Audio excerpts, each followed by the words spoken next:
new tonight at 10. Call it a digital gold rush. Bitcoin mining companies are flocking to Texas for our business-friendly approach and our cheap electricity. Jeremy Rogalski explains if the state's power grid can handle this Bitcoin boom. First, let's talk about how this works. Cryptocurrencies like Bitcoin don't physically exist like this. They're digital files where people store and transfer value online. In simple terms, those transactions must be verified through complex computer codes. And when they are, new Bitcoins are created as a reward. That is what crypto mining does.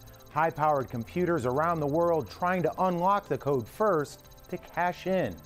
And it all takes a whole lot of energy. In football field-sized warehouses, floor-to-ceiling racks of power-hungry computers blink and buzz around the clock crunching algorithmic code. In short, they're competing to solve complex math puzzles against other mining machines from around the world. There's about 100,000 machines running out here. Chad Harris is CEO of Whinstone, which can mine about 400 Bitcoin a month, worth about $25 million. He set up shop next to this abandoned aluminum plant about an hour from Austin because it was the perfect fit for what crypto miners need most. There was access to power. A quick tour of the 100-acre facility reveals it's one power-hungry beast and getting bigger by the day. We immediately started on a 400 megawatt expansion, adding 4 additional buildings. When we finish, we'll be at 700 megawatts. Another 700 megawatt miner sits just across the road. At capacity, they will use enough juice to power 280,000 homes. And the Bitcoin mining rush doesn't end there. I'd say we're getting a couple of calls a week. John King is mayor of nearby Rockdale, a small town bouncing back from the loss of heavy industry with the new crypto economic jolt. They're very serious. They have anywhere from 30 to 100 million that they can spend on getting operational. Texas has put out the welcome mat for crypto miners, with Governor Greg Abbott tweeting, "Texas will be the crypto leader." But as more crypto miners plug into the Texas grid, all that glitters may not be digital gold. They are energy hawks. Absolutely. Michelle Foss is an energy fellow at Rice University's Baker Institute. I don't think that in Texas we've actually done a bad job in terms of anticipating growth.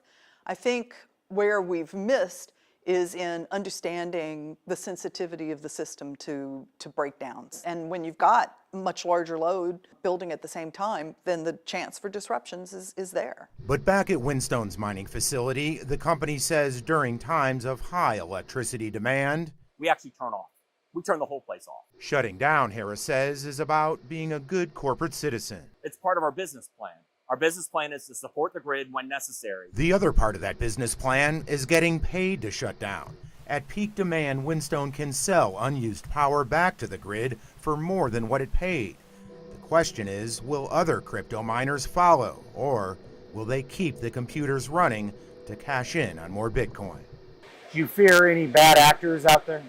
I think in every industry, there's people that don't behave correctly. I think our job is to, again, set the standard and hold everybody accountable.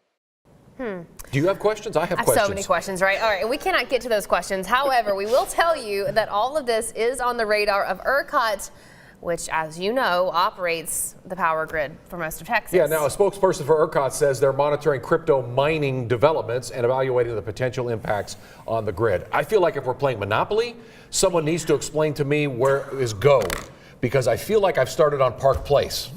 I feel like it's just like running around in my head like this. I don't know. Yeah, and the rent I don't is get due, it, and that's baby. cool. Those guys get it, and as long as I have power, I'm cool.